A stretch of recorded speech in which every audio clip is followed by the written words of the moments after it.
everyone. So now, aninto sa ako ang next topic which is media literacy across the curriculum. So, media education has a place in nearly every course and subject. You can see our curriculum charts to get specific information on how each of our lessons and resources meets the curriculum of different courses in your province or territory. Here are some ideas just to get you started. So, first akong topic is magtakol ta about media education. So, we all know that media education is the process of teaching where students can learn how to use media or technology. Ano siya. So, first, social science. In history classes, students can look at how their views of history and historical events have been shaped by media. Study films, newspapers and even their own textbooks can help students see how the nature of each medium shapes how history is told. In geography and world issues classes, students can analyze how news coverage influences how we view different parts of the world and the people who live there. So we all know that technology is very rampant nowadays. So kanang kuan man sa mo so history is di ba kanang sa una is kanang dili pa man kay tuasing rampant ang kanang technology si kanang more on kuan lang sa sa textbook din na today in this generation nga kanang rampant na ang kanang technology. So ang history sa una is kanang gibuhatan bitaw siya kanang mga movie, mga films, so murag sam kanang kuan murag sam sa kanang history events kay murag na kuan na siya murag nailisan ba hindi man totally nailisan kanang murag na changes gamay ba nga kanang kuan. So so sa as a student kanang murag ang kuan bitaw ang perspective sa students or sa kanang about sa kanang historic events kanang murag na apektuhan pud ba kay of course kung mag-adaptation ka sa kanang mga kuano kanang sa historical events kay dili na bay uban nga kanang murag ay ubang great kanang naslahi-lahi inon nga kanang scene bay na so murag kanang there are kanang some scene nga kanang murag ma-influensyahan ang perspective sa usa ka tao. So mao na siya din siya sa analyze. So in geography student issues, students can analyze our news coverage of how we view different parts of the world and the people who live there. Yes, so since kanang more on kuan naman kita no media or technology, one click na lang makakita na to sa kanang mga tao or kanang mga panghitabo in just one click lang bisag anywhere anytime as long as na kay internet. So true pud na is kanang maapektuhan ang imong kanang perspective about na nga kanang kuan issues or kanang nga events. So mao na siya sa social science. Then next, and science. How are students' views of science and what scientists do shaped by media? Where does the idea of a mad scientist come from and where do we see this trope today? How do the commercial demands of newspapers and TV news influence reporting of science of stories? Yeah, so di ba sa kanang true sa kanang mga media na magitay mga makita kanang mga experiment or kanang kuan. So true media bitaw murag kanang murag dili na lang pud kanang all the time makaingon ta nga kanang kuan siya ba kanang sana real kay pwede na magud siya ma-manipulate, pwede na siya mahimong edit like sa media man gud kung magkuan kuan sa science is kanang mura na taga ng kuan man sana murag there are some kuan videos nga kanang dili katuuhan bitaw kay tungod sa kanang media so pwede na dira ma-edit pwede ma-manipulate kung about sa kanang mga science. So mo na inana ka kuan ka sana grabe impact ang media or ang technology sa kanang ato ano. So ano ba sa man siya. Then next guy, family studies. How are families depicted in different media? How has this changed with time? Do media portrayals of family follow trends in society, or do they influence them, or both?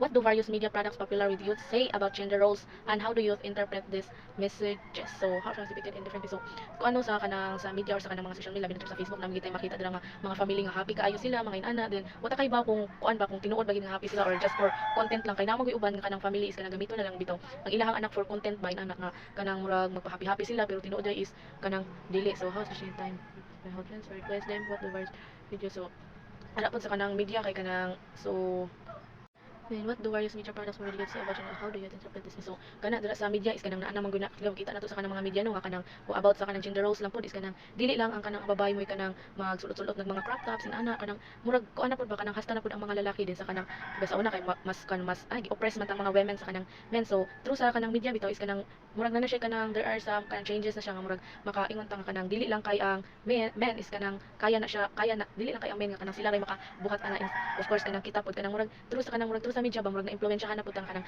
murag na natay makita dira mga ideas or kanang mga real situation nga kanang dili lang gyud kita mo dili lang kay kitang women ang kanang kuan na kanang dili lang kay kitang women ang pirmi kanang idahan. Of course kanang as years go by kay kanang murag nakakuan na pud na po siya changes kay kuan diba sa social media daghan natin makita nga video nga kanang instead of kanang ang lalaki to sa una nga kanang pirmi kuanan bitaw ay imbes ang babae to sa una pirmi daog-daogon karon kay kita na sa social media kanang murag mas kuan na ang babae is mas more kuan na sa more power kaysa sa kanang boys. So ita na sa kanang kuan na siya. Next kay health and physical education.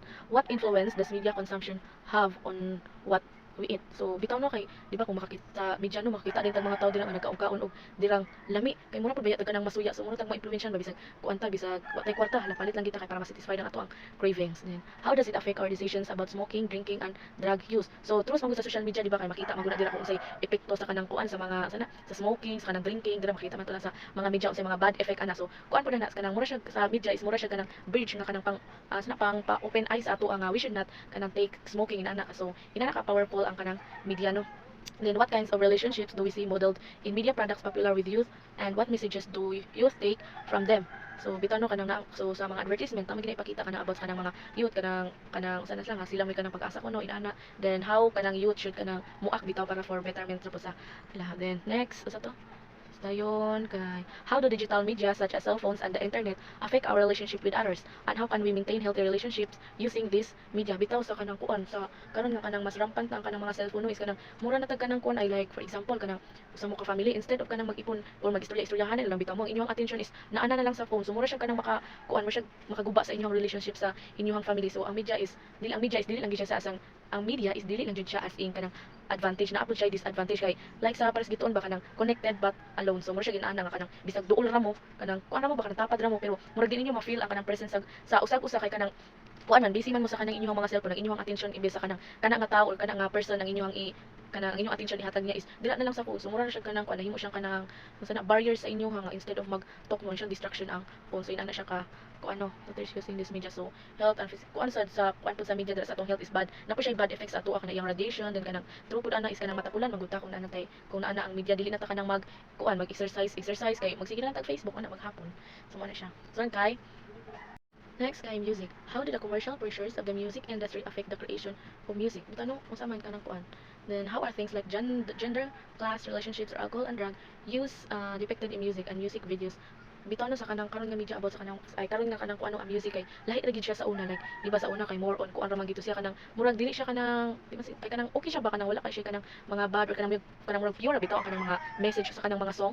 Karon kay kanang ang music karon kay murag kuan naman ina na siya kanang about sa kanang mga drugs sa una kay more on kuan ra ba to kanang love kanang sa family inana din karon kay naa siya karon nga kuan up kanang kuan sa music is naa siya kanang mga kuan like sa mga drugs pares na to sa kanta ni Shanti Duk maguro to nga katong sa title like katong kana ako nang murag nakuan to siya kay iyang kuan kay mura siya ng inganyo nga kanang mutik og drugs. So karon nga depend karon kay labi na kanang mga kabataan no nga kanang mga kuan mga sa teenager is more on kuan naman gyud nga kanang kanta-kanta murag pang paastig ba inana. So ang music karon kay murag lahi na gyud lahi ra sa una, like kanang sa una kay pure karon kay murag naa na siya kanang kuan murag na kabastusan kanang mga inana like more on kuan na bitaw like murag kuan murag there's kanang murag mas bad na kanang kuan sa music ba pero dili man tanan pero sa kuan pa sa kuan pa nang nabantayan.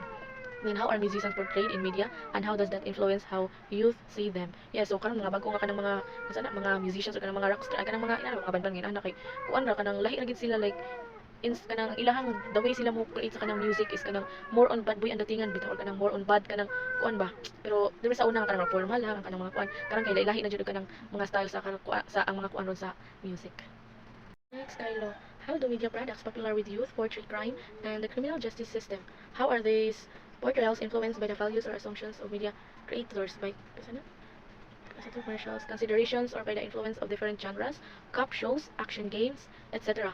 How are digital media affecting our views on issues such as intellectual property, hate speech, harassment, and defamation of characters? Balik na sa first. Kung ano, how do media popular with youth portray crime? Bitaw, how do media popular with youth? No, medyo na-explore man siya sa so karon sa kanang media kanang nakita na to dira kanang mga kuano kanang ilahara man gunang kuan gid sa mga nakita sa media is gi-manipulate ra kanang mga tao para kung usa na kanang murag makuha ang atuang murag ang atong interpretations or kanang atong perspective ana balik sa picture is kanang pwede na nila ma-manipulate mga inana then so grabe impact ang kanang kuan ay media gyud sa atoa kay kuan na malanggod siya kanang murag ay kanang realistic na gikaayo ang kanang kuan ba ang media magbisa na kung tinuod ba na siya or dili kay murag rampant na po ang scammers kanang mga inana more manipulation. Social media creators by Cormel siya as intellectual hate speech harassment. So kuan po truth po sa kanang media is kanang pwede makadira kanang maka post po o kanang mga kung ikaw kanang pag-harass ka or kanang mga inana is pwede ra po ka makakuha mga advices mga inana then lagi mo mao lagi na kanang sa media gid kanang digid mo malikayan ng kanang mga kuan gid manipulation thing kanang si tawag ana mga false kanang information ina ba false nga basta kanang mga burit-burit gid kay basta media na gani ang manipulate na kay kuan sad ang kuan pod no sa 100% influence media first criminal justice system kuan pod kanang ang media pod kay bighat man pod siya sa kanang kuan like sa kanang kung kuan kag investigations ba or kanang kuan kay pwede na maka in just one click mo kuan kag tabang bla bla ina din narapitaw din ang mga moment kay mga inana so naragi na sa tuwa dapat dili ra kita mo abuse sa kanang media. Next is visual and fine arts. How do artists use, appropriate, and deconstruct media products to create new art? What rights and responsibilities do artists have towards the original media creators or owners? Ay karon kay dili naman lang ta sa kanang ban paper pwede mag-drawing or pwede lapis din mag paper inanin ana. Karon kay na po tay ginatawag og media arts like kanang through iPad na bitaw pwede na ka sa iPad mag-drawing din ara nimo siya kanang edit na lang na nimo imong arts kanang magkuan ka kanang mas more easy na lang siya sa imuha ba pero basta ko lisod siya gamiton kay kinahanglan po ba nimo siya kanang unsa na makaibaw kas mga components sa kanang usa ka apps nga ina na i-download nimo so karon kay kuan na lang kanang sa grab daghan og kanang kuan kanang mga artist unsa na mga online artist ay na ba kanang pwede na ka maka drawing through lang sa kanang kuan through technology dili lang sa lapis nga og lapis ug paper inani ana then through po sa kanang kuan po sa kanang media kay sa visualist na naman po yung mga tao nga kanang mag video sa kanang ilahang kuan ba ilang artworks inana kanang mga tutorials ng art so inana so labi na sa mga beginners na po na siya kuan kanang sana tutorials kung saan pag kuag drawing inana mga tips ba so next assessing and evaluating media literacy work. As with any subject, it's important that work students do in developing their media literacy is assessed and evaluated. Students need regular feedback to be able to reflect on their progress and develop mastery. And this is also tells them that the work they're doing is an important part of the course. However, teachers sometimes find it more difficult to create assessment and evaluation tools for media education than for other subject. Yes, so bitaw no as a teachers is dapat ang kanang mga works bitaw sa student media literacy work sa student is kanang i-assess gid nimo or i-evaluate kay. Pero man gid anay mahibaw nimo kung ang student is nakakatuon ba kanang na-meet bang imong goals ang kanang imong objectives kanang kuan kay through sa assessment o kanang sa kanang evaluation is kanang dili nimo ma-identify kung kanang napabay kuwang sa students napabay need i-improve or kanang pwede or okay na ba kanang na sila kanang na-learn.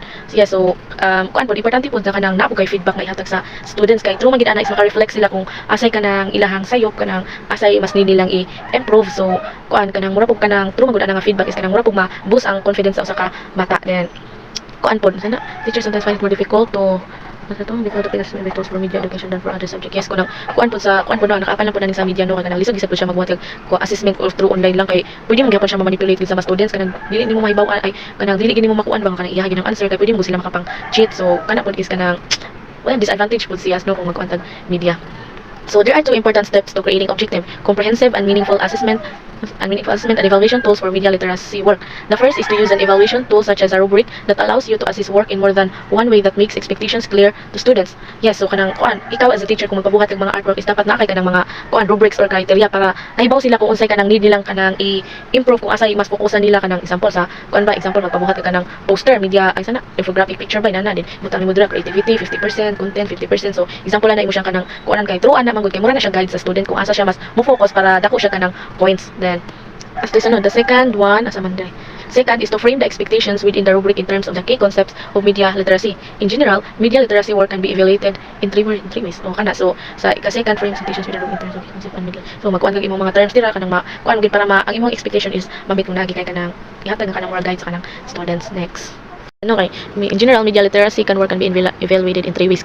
So, based on how well the students understand the key concepts of media literacy and the specific concept and ideas being explored in the lesson or assignment. So, dira na kanang murag kung giunsa pag comprehend sa usa ka student ang key concept kung giunsay kanang ilahang mga kuan ana niya bitaw kanang iyang understanding ana na kuan din. Based on the depth and quality of the students' inquiry and analysis of the questions raised in the lesson or assignment, as well as the students' thoughtfulness in identifying issues and questions to examine. Diba?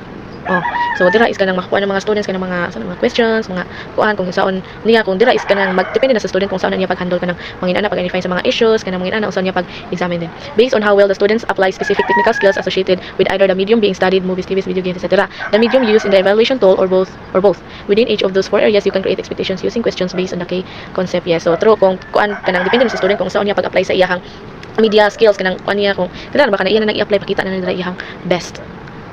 Next guy, media are constructions. Does the student show an understanding of how the media product was created?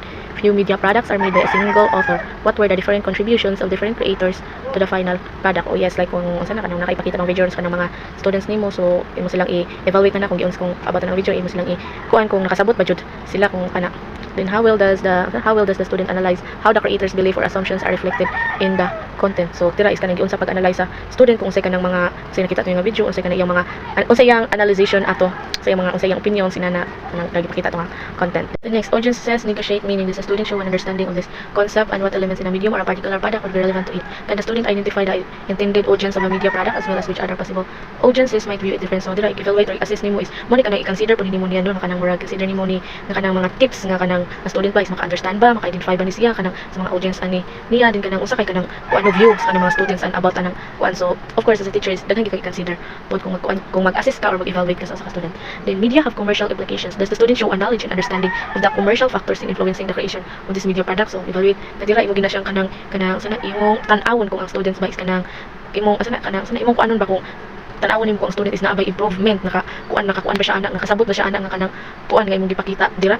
Plus the student show a knowledge and understanding of how the media product was financed and who owns it. So kana kung imo siyang i-assess dira nga student imong i-assess kung nakasabot ba jud siya kung sa iyang understanding anak nga kanang kuan product o media product. How will the student analyze how the content of the media product was influenced either by commercial factors or by who created and or owned it. So kana kung sa pag-analyze sa kanang student kung kuan kasi kung sa pag-analyze sa student nga nag-come up siya ng kanang kuan answer. So mo na imong i-consider as kung mag-evaluate ka or mag-assess. So maro ta ko guys, I hope na may na-learn. Thank you.